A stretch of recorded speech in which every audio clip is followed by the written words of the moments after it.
Dijiste algo razonable, algo que llevabas tiempo sin decir, porque sabías que iba a ser difícil, y en el momento en que lo dijiste, algo cambió en la habitación. No hubo respuesta.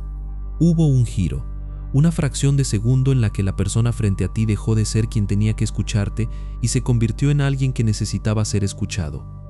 Tú ibas a hablar de lo que te había hecho, y de repente estabas hablando de lo que le estabas haciendo a ella. No sabes exactamente cuándo pasó, pero al final de esa conversación, tú eras el problema. Bienvenido a Mente Siniestra. Hay un mecanismo que no tiene nombre en la mayoría de las conversaciones donde ocurre. Sucede en segundos. Deja una confusión específica, la sensación de haber empezado una discusión con algo legítimo y haberla terminado disculpándote, o peor, convencido de que la culpa era tuya desde el principio y simplemente no lo habías visto. No es magia, no es carisma, es una secuencia, una coreografía con pasos concretos que se ejecuta tan rápido que para cuando el otro la reconoce, ya está dentro de ella. En este video vas a verla moverse en tiempo real, y cuando la veas una vez de verdad, no vas a poder dejar de verla. El mecanismo se llama Darbo. 3 movimientos encadenados que en español suenan así: negar, atacar e invertir los roles de víctima y agresor. Pero eso es solo el nombre.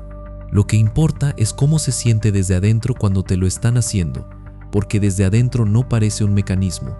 Parece que te estás equivocando, parece que exageraste, parece que, si lo piensas bien, tal vez sí tenías algo de culpa. Eso es precisamente lo que hace funcionar al mecanismo. No que engañe a la mente, sino que habla exactamente al lugar donde el otro ya dudaba de sí mismo. El primer movimiento es la negación, y no la negación simple, del tipo «eso no pasó». Esa sería demasiado visible, demasiado fácil de refutar. La negación que abre este mecanismo es más sofisticada. Es una negación que no niega el hecho sino su significado. Sí pasó, pero no fue para tanto.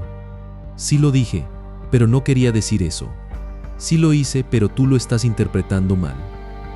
Y aquí ocurre algo importante. Cuando alguien nos dice que nuestra interpretación es incorrecta, el primer instinto de la mayoría no es resistir, es dudar.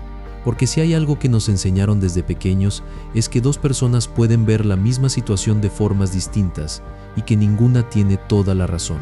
Esa enseñanza, que en muchos contextos es sana, aquí se convierte en la puerta de entrada. La persona que niega el significado de lo que hizo no está siendo razonable. Está aprovechando la disposición del otro a considerarse falible. Está usando la apertura mental como una vulnerabilidad. Y lo hace en cuestión de segundos. Antes de que el otro pueda procesar si en realidad estaba exagerando o no, el segundo movimiento ya está en marcha. El ataque no llega como agresión visible. Eso también sería demasiado claro. Llega como señalamiento. Como el problema aquí no es lo que yo hice, sino cómo me lo estás diciendo.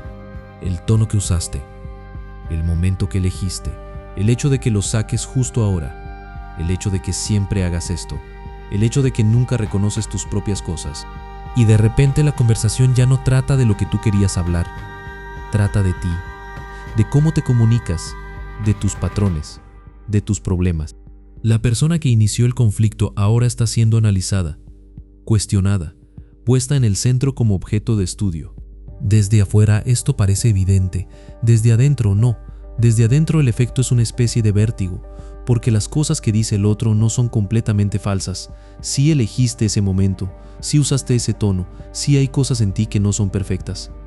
Y ahí está el anclaje, en la verdad parcial, en esa fracción de realidad mezclada con el ataque que hace que no puedas descartarlo del todo, que te quedes procesando si en realidad el problema eres tú, mientras la conversación original queda flotando sin resolución. La persona que ejecuta esto lo sabe o no lo sabe, y eso es lo más perturbador, que muchas veces no lo sabe conscientemente, lo hace porque funciona, porque en algún punto aprendió que cuando se siente en peligro, atacar la conducta del otro le devuelve el control. El mecanismo puede ser completamente automático y ser igualmente destructivo. El tercer movimiento es el que completa la inversión. Ya negó el significado de lo que hizo, ya desplazó el foco hacia ti. Ahora necesita consolidar la nueva realidad, que en esta situación la que está sufriendo es ella, Y aquí el mecanismo alcanza su forma más precisa, porque no dice yo soy la víctima, lo muestra, con el silencio, con la voz que se quiebra un poco, con la frase no puedo creer que me estés haciendo esto, con retirarse de la conversación como si fuera quien necesita protegerse.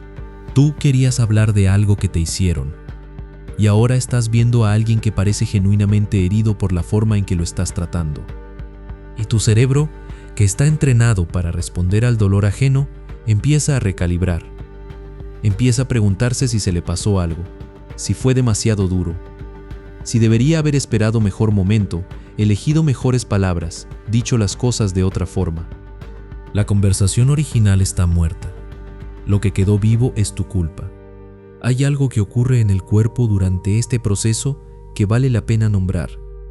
Cuando alguien convierte nuestra queja legítima en un ataque hacia ellos, el cuerpo registra algo contradictorio, porque hay una parte que sabe que algo está mal, una incomodidad que no desaparece aunque aceptes la nueva versión de los hechos, una tensión que no baja aunque te disculpes. Esa tensión no es debilidad, es información. Es el registro de una disonancia real entre lo que experimentaste y lo que te están pidiendo que aceptes como verdad. El problema es que sin lenguaje para nombrar lo que está pasando, esa tensión no tiene a dónde ir, y entonces se convierte en confusión, y la confusión en duda, y la duda, con el tiempo en la creencia de que tal vez siempre fuiste tú el problema. Esto no ocurre en una sola conversación, ocurre en la acumulación de muchas, en el patrón repetido de salir de cada conflicto con la sensación de que algo en ti está mal, sin poder señalar exactamente qué. Y la persona que ejecuta el mecanismo, lo haga conscientemente o no, se beneficia de esa acumulación. Porque cada vez que el ciclo se completa, el otro necesita más tiempo para confiar en su propia percepción, y ese tiempo es el espacio en el que el mecanismo vuelve a operar sin resistencia. Hay una pregunta que surge aquí. Si el mecanismo puede ser inconsciente, si la persona que lo usa no siempre sabe que lo está usando, ¿cómo distinguirlo de alguien que simplemente se pone a la defensiva? La diferencia no está en la intensidad, está en el patrón. Cualquiera puede defenderse de forma exagerada en un momento de estrés. Cualquiera puede redirigir una conversación cuando se siente acorralado. Eso es humano y es esperable. Lo que distingue al mecanismo del que hablamos es que siempre termina igual. Independientemente de quién inició el conflicto, de qué se habló, de cuánto tiempo duró, el otro termina siendo el responsable, no a veces, siempre. Eso no es defensividad, eso es una estructura, y las estructuras no cambian con más paciencia, no cambian con mejor comunicación, no cambian porque el otro aprenda a decir las cosas de forma más cuidadosa, elija mejores momentos, use palabras más suaves. La estructura absorbe todo eso y produce el mismo resultado. Lo más difícil de ver, y esto es lo que el video quería llegar a decir desde el principio, no es el mecanismo en sí, es lo que le hace al otro con el tiempo. Porque hay personas que salieron de años de interacciones con este patrón, creyendo genuinamente que algo en su forma de relacionarse estaba roto, que eran demasiado sensibles, demasiado intensos, demasiado difíciles, que tenían algo que arreglar. Cuando lo que tenían era una percepción completamente válida, que fue sistemáticamente desmantelada cada vez que intentaron expresarla. El mecanismo no solo gana los conflictos, reescribe la historia del que lo sufre. Le hace creer que la versión de sí mismo que tiene el otro, esa versión defectuosa, exagerada, problemática, es la verdadera. Y esa es la parte más lenta, la más silenciosa. La que no ocurre en ninguna discusión concreta, sino en el espacio entre todas ellas, mientras la persona sigue buscando la forma correcta de existir frente a alguien que siempre va a convertir su existencia en un error. No hay forma de salir de este video con una solución. No era eso lo que se prometió. Pero hay algo que queda después de verlo todo junto. La posibilidad de que esa confusión que sentiste no era una señal de que estabas mal. Era la señal de que algo externo a ti estaba operando sobre ti con mucha precisión. Esa diferencia no arregla nada, pero cambia lo que se busca arreglar, y eso a veces es suficiente para que algo empiece a verse diferente. Si esto nombró algo que no sabías cómo llamar, dale like. Si conoces a alguien que necesita verlo, compártelo. Y suscríbete a Mente Siniestra, porque hay cosas que es mejor entender antes de que vuelvan a pasarte.